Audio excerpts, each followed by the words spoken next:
Et si je vous proposais aujourd'hui de répondre à la fameuse question de est-ce que j'ai besoin d'un logo pour me lancer? On se retrouve aujourd'hui pour une nouvelle vidéo. Très honnêtement, c'est une grosse sortie de zone de confort pour moi. C'est pas du tout le type de contenu que j'ai l'habitude de faire. Néanmoins, pour l'épisode 6 de cette série sur comment démarrer un business de zéro, j'avais tout simplement envie d'accueillir une experte pour pouvoir vraiment discuter des problématiques de tout ce qui entoure l'identité visuelle, la charte graphique, le logo quand on se lance dans un business en ligne. Pour ce faire, j'ai tout simplement demandé à Amélie, qui est ma graphiste. C'est elle qui a fait tout le design, par exemple, du podcast, de la chaîne YouTube. Donc, n'hésitez pas à aller revoir un petit peu le travail qu'elle a pu faire. Amélie et moi, on s'est rencontrés il y a 1 an et demi quand j'ai commencé à travailler sur Instagram. Et très concrètement, ça a été un mini petit coup de foudre. Vous allez le voir dans tous les cas en vidéo. N'hésitez pas directement à aller télécharger la surprise d'Amélie. Elle vous a prévu un petit cadeau afin de pouvoir travailler sur votre mood board et votre charte graphique. Et moi, je vous laisse avec le reste de la vidéo. N'hésitez pas à me dire dans les commentaires si c'est un format qui vous plaît. Et dans ce cas-là, pour le reste, pas tout bien entendu, mais pour le reste des vidéos, si je peux faire appel à des experts, je le ferai et on recommencera ce format-là. Donc c'est vraiment nouveau pour moi de faire ce format-là, mais je trouvais intéressant de pouvoir vous proposer l'expertise concrètement de quelqu'un d'autre. Comme j'ai pu le mentionner dans l'introduction, même si ce sont des choses que j'ai fait pour moi-même, c'est pas forcément des choses sur lesquelles je suis expert, donc je sais pas que j'ai pas de légitimité dessus, mais que je préfère en fait avoir des personnes qui ont vraiment des connaissances pour venir nous expliquer et un petit peu juste débriefer sur qu'est-ce que cette expertise en particulier. Donc aujourd'hui, comme je l'ai dit dans l'intro, on va parler d'identité visuelle. Donc ça va être un petit peu les couleurs, la police, moi c'est comme ça que je les appelle, même si dans la finalité des choses, c'est pas forcément ça les bons termes. Et du coup, pour ça, j'ai décidé d'accueillir aujourd'hui Amélie, qui va venir avec nous nous expliquer un petit peu plus comment est-ce que ça fonctionne. Alors, pourquoi est-ce que j'ai invité Amélie à venir avec nous? C'est tout simplement parce qu'avec Amélie, on a travaillé ensemble. C'est elle qui a créé, du coup, par exemple, la bannière de la chaîne YouTube. Donc, n'hésitez pas à mettre pause et aller revoir la bannière. C'est elle qui avait fait la première version et c'est également elle qui a fait la deuxième. Moi, ça a été un plaisir de travailler avec elle, mais surtout, j'ai vraiment vu son expertise, même si, bon, t'es assez jeune, comme moi, entre guillemets. Donc, je pense que c'est intéressant de voir aussi cet aspect-là. Je vous propose qu'on rentre dans le vif du sujet, mais dans un premier temps, je vais laisser la parole à Amélie pour qu'elle se présente un petit peu. Donc, tu peux nous dire d'où tu viens, ce que tu fais et concrètement comment tu es arrivée à faire du graphisme. Merci beaucoup, Aude, de me recevoir pour cette vidéo. Moi, c'est pas trop un exercice que j'ai l'habitude de faire, mais je suis très contente de venir aujourd'hui pour vous parler du sujet de l'identité visuelle et de tous les enjeux que ça comporte au moment de la création d'une entreprise. Donc, je m'appelle Amélie, j'ai 25 ans et je suis graphiste depuis maintenant 3 ans. Je me suis lancée à mon compte à ma sortie d'études. À la base, je ne suis pas graphiste du tout. J'ai appris en autodidacte et parce que c'est un sujet qui vraiment me passionne. Donc, ça fait 3 ans que je travaille en freelance. Mon sujet principal, ça va être la création d'identité visuelle, principalement pour des entrepreneurs et des petites entreprises. Et je travaille aussi sur deux autres sujets principaux. La création de supports de communication digitaux, comme ce que j'ai créé pour Aude, ou papier, donc tout ce qui va être carte de visite, flyer, tous les supports imprimables pour tout type d'entreprise. Et mon troisième sujet d'expertise, c'est la mise en page de sujets beaucoup plus denses et complexes comme des catalogues et des documents beaucoup plus longs qui sont pour le coup pour de plus grosses entreprises. Top. Voilà. Et du coup, pour la petite anecdote, c'est assez marrant parce que quand on s'est rencontrés, moi, c'est mes tout débuts sur Instagram, donc en octobre 2021. Et du coup, on s'est vite rendu compte qu'on avait toutes les deux travaillé pour Decathlon. Donc, moi, j'ai travaillé pour Decathlon à l'étranger, pas mal, etc. Et du coup, toi, tu travailles toujours plus ou moins avec eux, justement sous un format freelance. C'est ça que je trouve intéressant. La partie catalogue dont tu parlais en troisième, c'est par exemple des catalogues qui vont ensuite être, alors pas commercialisés, mais je pense que c'est pour uniquement l'interne ou c'est aussi pour l'externe, c'est donné en magasin ce genre de catalogue, comment ça fonctionne? C'est les deux. Il y a plusieurs types de catalogues sur lesquels je travaille. Ça va être soit du catalogue envoyé par emailing ou imprimé pour la clientèle. Et il y a également une partie de conception de catalogue, plus en interne, effectivement, pour tout ce qui est choix de gamme, etc., qui vont être envoyés aux différents pays pour présenter la collection et que les pays sélectionnent les produits qu'ils veulent commercialiser dans leur propre pays. Donc, c'est un peu des deux. Mais voilà, c'est des très, très gros projets. Effectivement, je travaille depuis ma sortie d'études, toujours avec Decathlon en freelance. Ok, trop cool. Bah écoute, c'est top de pouvoir rester avec des 4 parce que je pense que c'est vraiment une bonne boîte par rapport à ça. Donc, je pense que tu as de la chance, effectivement, d'avoir pu continuer cette partie-là. D'ailleurs, n'hésitez pas dans les commentaires si jamais vous êtes intéressé pour avoir plus d'informations sur le métier en soi de graphiste et comment est-ce que ça fonctionne. N'hésitez pas parce que potentiellement, on pourra faire un autre interview ou peut-être qu'Amélie pourra nous parler un petit peu plus de son histoire, ce genre de choses.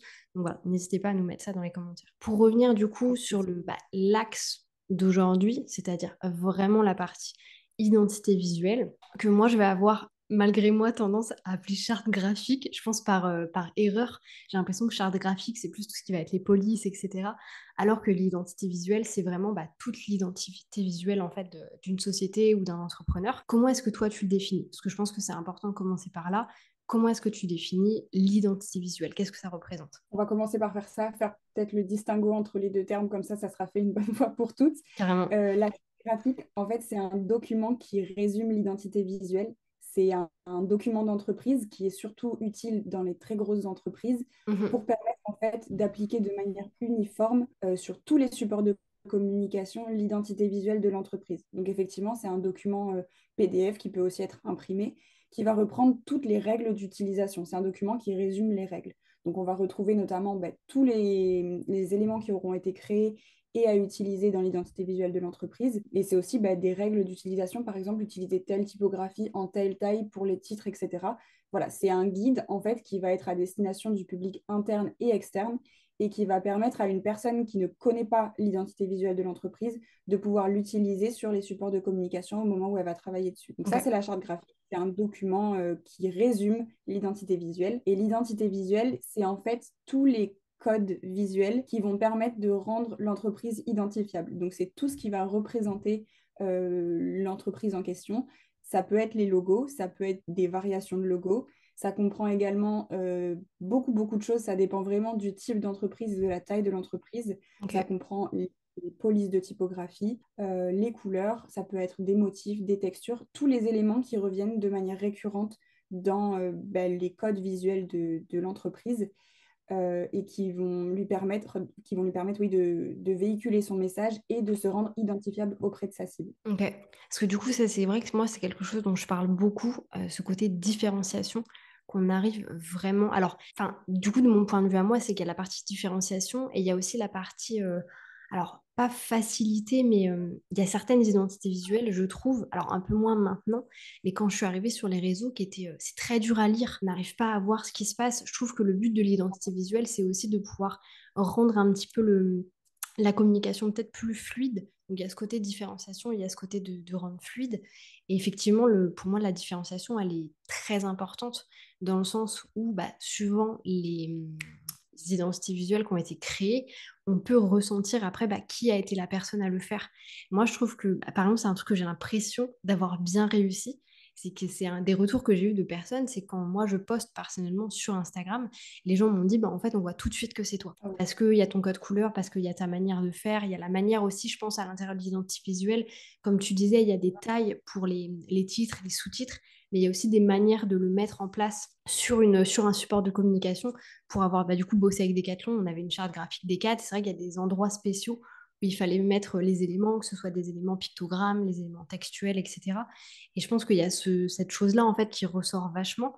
Et du coup, la deuxième question que j'ai pour toi, c'est est-ce que pour toi, c'est essentiel de le faire au début, quand on commence vraiment dans la partie entrepreneuriat? Parce que moi, c'est l'erreur que j'ai fait, c'est que j'ai fait faire par quelqu'un qui n'était pas expert, quand bien même elle a fait un très bon travail parce que j'ai gardé cette identité visuelle pendant longtemps, mais ensuite j'ai changé.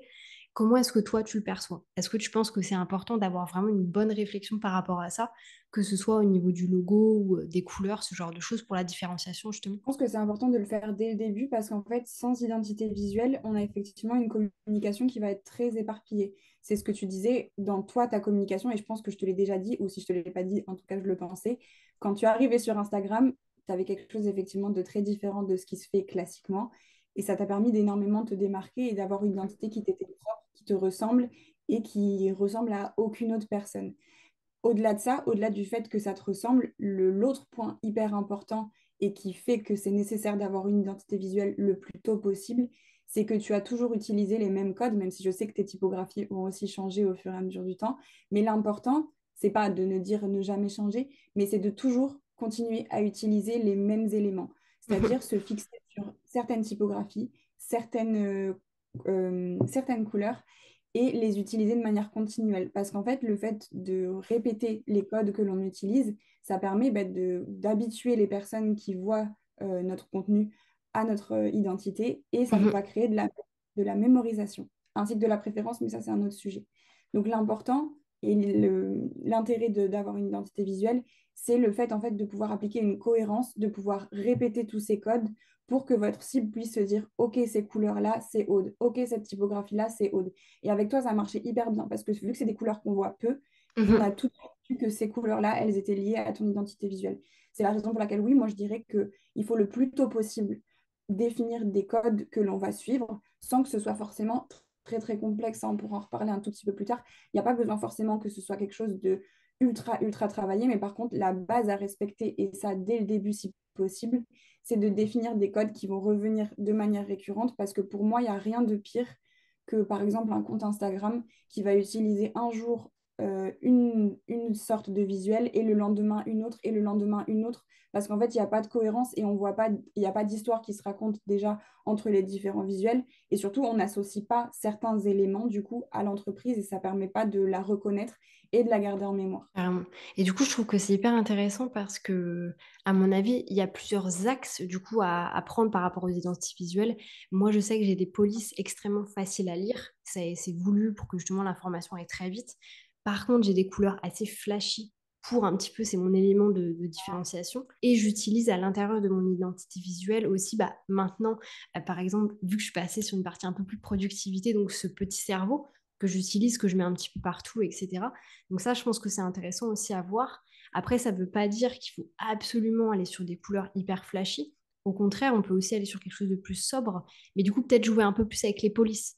Avoir une police qui va pas forcément être la police qu'on voit partout, c'est-à-dire le Mm. classique Railway, Lato, ce genre de choses. On va pouvoir utiliser quelque chose qui est lisible et en même temps qui amène aussi de la personnalité. Ça, je pense que c'est assez important. Et ça me fait penser du coup à un compte qui n'a rien à voir avec notre monde à nous, infopreneurs, mais je crois que c'est le compte qui s'appelle Pastel Media, qui en fait a énormément de couleurs au niveau des fonds, du coup, des couleurs dans son identité visuelle. Par contre, c'est toujours la même typo. C'est-à-dire que tous les Mm. titres, je crois, sont écrits de la même manière. Ce qui fait que même s'il y a un poste orange, un bleu, un mauve, un jaune qui sort 4 jours d'affilée, vu que c'est la même typographie, les gens vont savoir, même moi je le sais en fait, et c'est comme ça que je me suis rendu compte, je me suis dit, mais en fait oui, c'est toujours ce même compte-là, parce que justement, il y a cette typographie très particulière, quand même très lisible, mais très particulière à chaque fois. Et je trouve que c'est intéressant de le voir aussi de cette manière, qu'on n'est pas obligé de faire un truc hyper flashy ou hyper coloré. Il y a des comptes qui fonctionnent très bien. Je prends l'exemple par exemple de Tony Neves, qui lui du coup va Mm. avoir un compte avec des couleurs pas flashy, parce que c'est du gris, du beige, et je pense du kaki. Par contre, si je dis pas de conneries, il a des écritures, des polices qui sont un petit peu différentes des autres personnes. Il va y avoir des choses un petit peu différentes, donc je pense que c'est un aspect aussi sur lequel il faut aller. Comment est-ce que toi tu le vois du coup par rapport à ça? Est-ce qu'il faut comment est-ce qu'on choisit en fait? Comment est-ce qu'on démarque? C'est quoi les questions à se poser quand on a envie de créer son identité visuelle? Il y a effectivement il y a une partie de qu'est-ce qui se fait, qu'est-ce qui se fait pas. Mais ça, je suis pas sûre de vouloir l'aborder tout de suite. Je pense qu'on y reviendra un peu après. Ça marche. Euh, L'important quand on constitue son identité visuelle, ce qu'on pourrait avoir tendance à faire, surtout quand on l'a fait soi-même, c'est de se dire, moi j'adore le rose et du coup j'ai hyper envie que mon compte Instagram soit tout rose. Ça, il faut éviter. On peut quand même essayer Enfin, bien sûr qu'on a tous envie d'avoir quelque chose qui nous plaît et qui nous correspond, mais ça peut pas être l'entièreté du travail. C'est-à-dire que pour pouvoir s'adresser à votre cible et la convaincre, il va falloir se demander qu'est-ce qui lui plaît à elle. Donc en fait, la toute première chose à prendre en compte avant de créer son identité visuelle, c'est d'être très très au clair avec tous les éléments de base de son entreprise, c'est-à-dire à quelle cible on s'adresse, quel est le message qu'on veut porter, quelle est la vision d'entreprise qu'on a, à quelle problématique on va répondre, etc., etc. C'est nécessaire de savoir à quel client on va vouloir s'adresser, à quelle cible, à quelle personne, et cette personne-là, qu'est-ce qu'elle aime, elle, quels sont ses goûts, qu'est-ce qui va l'attirer, etc., etc. Parce que au-delà de ce que nous, on aime, même si probablement que nos goûts sont assez proches de ceux des personnes à qui on s'adresse, au-delà de ce que nous, on aime, il faut que ça parle aussi aux personnes à qui on s'adresse. Donc ça, c'est un élément hyper important. Ne pas penser que à soi, mais penser aussi aux personnes à qui on s'adresse. Donc il y a cette partie-là et il y a aussi une partie qui est plus, donc effectivement, étudier ce qui se fait dans le milieu, donc que ce soit des personnes qui font le même métier que nous ou non, des personnes qui travaillent sur le même secteur, etc. Faire vraiment une grande partie de recherche sur ce qui se fait et sur ce qui ne se fait pas, parce que le but, c'est absolument pas de copier ce qui existe déjà, au Bien contraire, on veut sûr. s'éloigner de ce qui existe déjà, mais en fait, se positionner un petit peu à mi-chemin entre ce qui existe déjà et qui fonctionne et ce qui n'existe pas et qui du coup va permettre de se démarquer. Pour moi, c'est Ok. ça l'enjeu de faire des recherches et de regarder ce qui se fait, ça va être de se positionner entre les deux, entre ce qui existe et qui marche, parce qu'il y a peut-être des codes qui font, par exemple, tu vois, on parlait de typographie simple et lisible. Mhm. Si beaucoup de gens utilisent des typographies simples et lisibles, il y a une raison.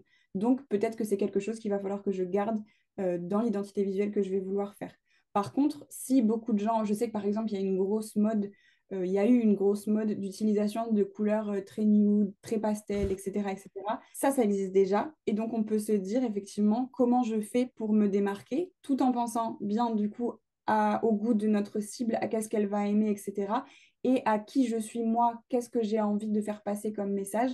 Et le mélange de tout ça va nous donner comment on va venir se démarquer de ce qui existe déjà. Je ne sais pas Ok. si c'est clair. Ouais, non, si, moi, ça me parle énormément. Et du coup, je trouve que ça fait vraiment le lien. Si je reprends mon cas, du coup, à moi, c'est que quand j'ai créé effectivement du coup, mon identité visuelle et que je l'ai modifiée quand même après, du coup, quasiment après, je pense, j'ai gardé pendant 9 mois et après, j'ai fait des modifications, mais j'ai quand même gardé les mêmes, alors, code couleur, entre guillemets. En gros, mon identité visuelle était avec du blanc, du rose très clair, du bleu et du jaune. Et en fait, j'ai transformé le jaune en orange, j'ai transformé le rose très clair en rose un peu fuchsia, voire mauve. J'ai gardé le même bleu. Et du coup, j'ai toujours du blanc au milieu. Et du coup, voilà, il y a eu cette modification-là qui a été faite aussi parce que moi, je me suis rendu compte que j'avais une cible qui était quand même assez jeune. Moi, je me suis rendu compte que j'étais quand même assez peps, en fait, du fait d'être sur les réseaux. Je connaissais pas forcément ma personnalité sur Instagram, je savais pas exactement comment j'allais réagir. Et je me suis rendu compte clairement que j'avais ce côté assez vitalité, en fait, que j'avais sans doute gardé de Décathlon, qui m'a permis de retranscrire ça. Et en fait, la première année, c'est vrai que j'ai eu beaucoup de retours de gens qui m'ont dit, c'est aussi pour ça qu'on te suit. Et c'est ça que je veux bien établir aussi pour les personnes qui m'ont découvert sur YouTube. C'est pas du tout la même chose, que là, je parle vraiment des gens qui m'ont découvert à l'époque via Instagram et uniquement via des stories, parce que forcément, c'est plus facile pour moi de me montrer ce côté peps et en même temps très doux sur les vidéos, donc c'est un petit peu différent. Et en fait, c'est ça qui m'a amené à me dire, du coup, en juillet l'année dernière, quand j'ai arrêté de poster pendant quasiment un mois pour justement retravailler mon identité visuelle, je me suis dit, ok, j'aime bien ce que j'ai aujourd'hui, mais j'ai envie d'avoir ce côté plus peps, parce que c'est aussi comme ça que j'attire mes clients. Donc je trouve que ça se retrouve vachement avec ce que tu disais, le fait de bien connaître sa cible avant de décider un petit peu d'aller sur tel ou tel type de couleur ou typographie et effectivement de faire quelque chose qui va avoir autant, il y a un petit côté, on prend ce qui existe déjà et du coup on transforme pour faire quelque chose de plus intéressant et peut-être de plus personnalisé. Aussi parce qu'il y a ce côté, encore une fois, de différenciation. Il faut vraiment, vraiment se différencier et il faut être facilement repérable, entre guillemets, par les personnes. Et je trouve intéressant de le voir de cette manière. Et du coup, alors je te pose la question que je pense que tout le monde a envie de savoir. On est bien d'accord que avant de faire tout ça, ça sert à rien de faire un logo. Du coup, le logo, c'est un petit peu, c'est pas le résultat, mais ça vient en même temps que l'identité visuelle. Parce que j'ai l'impression qu'il y a plein de gens qui commencent par faire un logo alors qu'ils savent même pas c'est qui leur client idéal. Donc, on est d'accord que ça vient après. Non, ça, c'est pas possible. Ça, c'est pas possible. Et surtout, je réfléchis par rapport à la manière dont je travaille.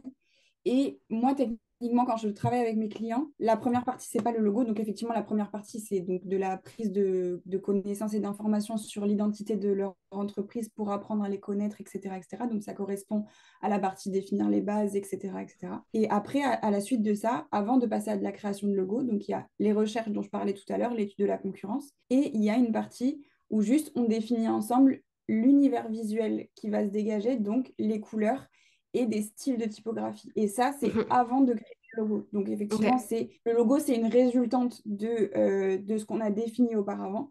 Et surtout, je trouve que quand on se lance vraiment de zéro, ça dépend du type d'entreprise, encore une fois, mais ce n'est pas une priorité absolue que d'avoir un logo ultra travaillé parce que dans beaucoup de cas, il n'y en a pas réellement besoin. Déjà, dans les métiers qu'on fait, parfois, notre logo, il n'y a pas besoin d'un logo textuel, notre logo, c'est nous. Donc, ça ne marche pas sur tous les supports. Par exemple, sur une facture, il faut bien un logo écrit, on ne va pas mettre une photo de nous. Mais il y a beaucoup de types de métiers où avoir un logo ultra simple, sans aller chercher quelque chose de très compliqué, pour le début de votre entreprise, ça va suffire. Et j'y pensais pendant que tu parlais, le fait de se connaître sur Instagram, de voir qu'est-ce qu'on a vraiment envie de véhiculer, ça me fait aussi penser que ça sert à rien au début de chercher à faire quelque chose de très très compliqué parce que c'est très probable que au fur et à mesure qu'on avance dans son aventure entrepreneuriale, on se rende compte que c'est pas exactement ce qu'on pensait au début. Et donc, il y Exactement. a des modifications comme ce que tu parlais pour les couleurs. Il y a des modifications qui arrivent en cours de route. Et le fait du coup de garder un logo assez simple et de garder, enfin, il faut se laisser la possibilité d'évoluer par la suite et ne pas s'enfermer dans quelque chose de trop trop compliqué. C'est la raison pour laquelle je dirais que le logo, c'est pas forcément une priorité dès le début. Ça peut venir par la suite. Je pense qu'il vaut mieux apprendre à vraiment se connaître, être plus sûr de qui, enfin, de la personne à qui on va s'adresser. Et ça vient au fur et à mesure du temps, une fois qu'on a commencé à avoir ses premiers clients, etc. Et la vision qu'on a de notre client idéal va s'affiner, la vision qu'on a de l'image qu'on veut véhiculer va s'affiner.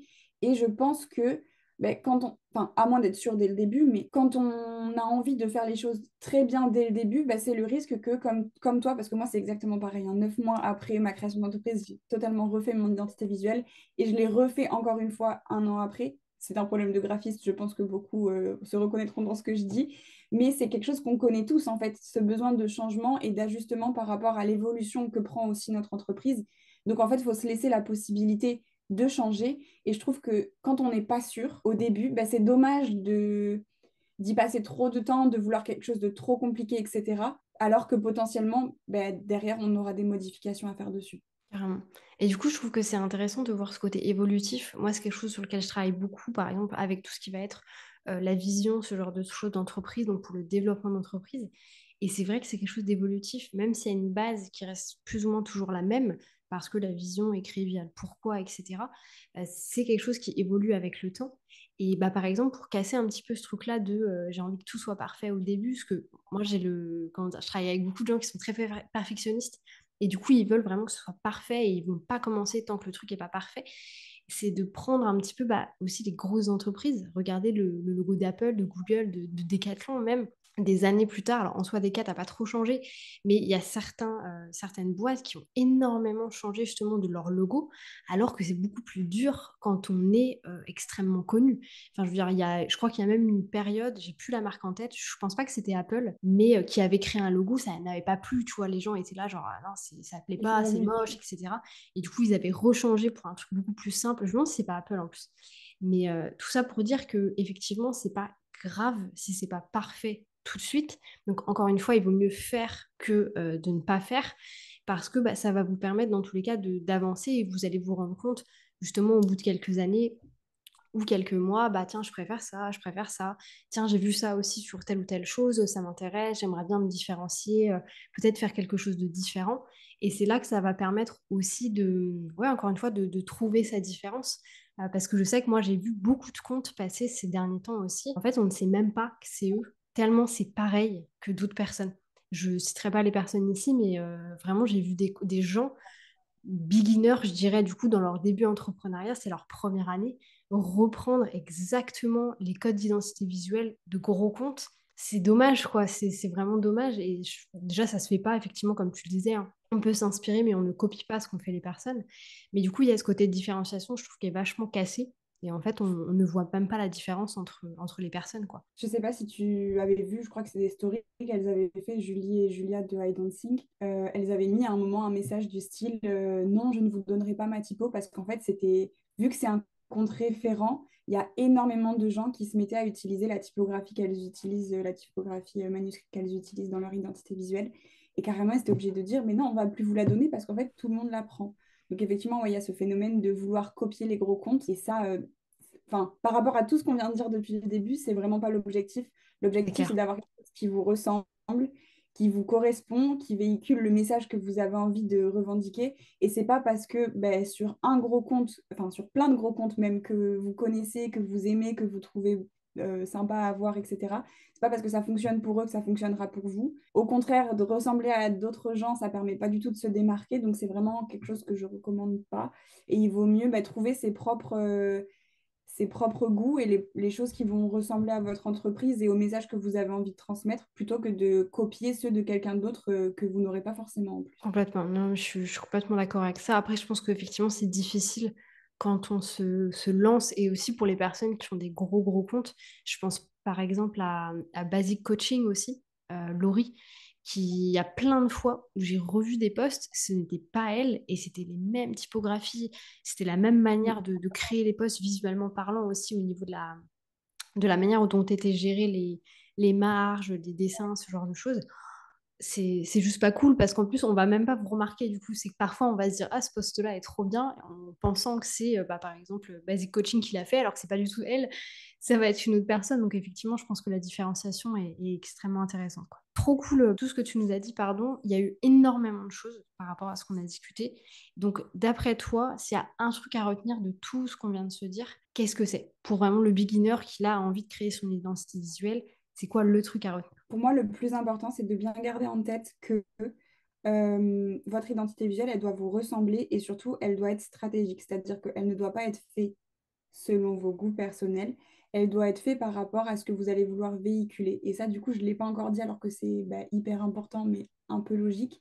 Toutes les typographies, toutes les formes, toutes les couleurs, etc., comportent des symboliques que vous pouvez trouver Oui. en tapant sur Internet, par exemple, symbolique des couleurs, vous trouverez des dizaines de graphiques qui vous l'expliquent. Et les choix que vous allez faire, en fait, c'est pour ça que je vous dis qu'il ne faut pas faire des choix uniquement basés sur ses goûts. Tous les choix que vous allez faire vont permettre de renvoyer une certaine image, de faire ressentir certaines émotions à la personne qui va voir votre identité visuelle. Et c'est la raison pour laquelle il faut faire ça de manière stratégique. Donc, par exemple, dans le niveau des choix des couleurs, certaines couleurs vont, par exemple, si on prend l'exemple du vert, le vert va permettre de retranscrire une atmosphère plutôt naturelle, organique, etc. Tandis que du orange va renvoyer une image très dynamique, très optimiste, etc. Donc le choix des couleurs a une importance et on en a beaucoup parlé. Les typographies aussi ont énormément de poids. Alors l'exemple que je voulais vous montrer, c'était l'exemple d'IKEA avec différentes typographies. Donc le même logo IKEA écrit dans différentes typographies, on voit tout de suite que c'est pas du tout le même message et la même image qui se dégagerait d'IKEA si ce n'était pas exactement cette typographie-là qui était utilisée. Vous pouvez faire le test, moi c'est comme ça que je travaille. Quand je cherche une typographie pour la création de logo, je teste plein de typographies les unes en dessous des autres et je cherche laquelle va véhiculer le message et les valeurs que j'ai envie de dégager de l'identité visuelle. Donc ça, quand vous serez à la création de votre identité visuelle, c'est l'exercice que vous pouvez faire, écrire votre nom d'entreprise et tester plein de typographies différentes. Donc il y a des grandes familles de typographies qui existent et en tester plein de différentes et vous dire, OK, ça, à quoi ça me fait penser? Est-ce que c'est l'image que j'ai envie de... C'est pas du j'aime pas, même si ça compte aussi. Est-ce que ça va représenter l'image que j'ai envie de véhiculer? Est-ce que ça va permettre de toucher la cible que je veux toucher? Est-ce que ça va parler à mon audience, etc., etc. C'est ça les messages les questions pardon, qu'il va falloir se poser. Donc voilà, moi, ce qu'il faut retenir de l'identité visuelle pour moi, c'est le fait que tout doit être construit de manière stratégique, pas en copiant et pas selon les goûts personnels. Voilà, pour moi, c'est ça le plus important. Ok, ça marche. Donc, tu dirais du coup, au niveau de la petite to-do list qu'on peut donner aux personnes, c'est de venir se poser les bonnes questions, donc d'avoir vraiment cette base, cette fondation, en fait, au niveau de la cible. Aussi, bah, alors pas leurs offres en détail, mais savoir plus ou moins ce qui va se passer dans leur entreprise, parce que ça sert à rien de créer quelque chose si on ne sait pas. Donc ça sera la première étape. Ensuite, une veille concurrentielle. Regarder par rapport soit à la concurrence ou ce qui nous plaît. Et du coup, regarder ce qui se fait, ce qui fonctionne. Et en fait, comment on peut se différencier. Exactement. Ok. Et mener, alors, pour moi, il y a deux parties là-dedans. C'est vraiment la partie veille concurrentielle, que ce soit en local, dans son secteur ou dans des métiers même proches. Et après, une fois qu'on a commencé à dégager ce vers quoi on a envie de ressembler, faire aussi une étude par rapport à ce que vous avez envie de ressembler. Donc, en fait, passer sur la partie création du mood board, ça, c'était du coup la troisième étape. Et du coup, rassembler ce qui vous inspire, ce qui va vous parler. Donc, dans un mood board, vous pouvez mettre beaucoup de choses différentes. que ce soit des photos, que ce soit des textures, des exemples de logos, des exemples de supports de communication papier. Vraiment, il n'y a aucune limite, on peut mettre tout ce que l'on veut. Et en même temps que la création du mood board, on va travailler sur la création d'une palette de couleurs. Mhm. Donc, il y a plusieurs manières de le faire. Vous pouvez chercher des palettes de couleurs sur Pinterest ou sur des sites comme Colors. Je ne sais pas si je le prononce Oui, bien, c'est ouais, Colors avec... Colors.co. Mhm. Oui. Donc, il y a ça. Et aussi, bah, par rapport au mood board que vous aurez créé avec les différentes images que vous aurez collectées, vous pouvez aussi vous dire qu'est-ce qui se dégage de ce mood board, quelles sont les couleurs qui reviennent de manière récurrente, etc. Et pour moi, la partie recherche des typographies, elle va être plus tard. D'abord, on constitue le mood board, on va regarder au niveau des couleurs ce qui se passe. Et dans votre mood board, vous aurez probablement des pistes de logo et vous allez essayer de voir qu'est-ce qui se dégage en fait de ce mood board-là. Et ensuite, faire le travail dont je vous parlais tout à l'heure, de faire le test de plein de typographies différentes appliquées à votre nom de logo. Ok, ça marche. Et du coup, alors, parce que moi, je m'y connais beaucoup en vision board, c'est quelque chose que je fais et que j'ai fait des vidéos sur la chaîne qui parlaient de ça. Donc, quelle est la diff? Alors, du coup, le vision board, c'est vraiment pour établir un petit peu les gros objectifs de l'année, ce que j'ai envie de faire, etc. Comment toi, tu vois le mood board? Est-ce que c'est quelque chose que tu irais faire sur Canva?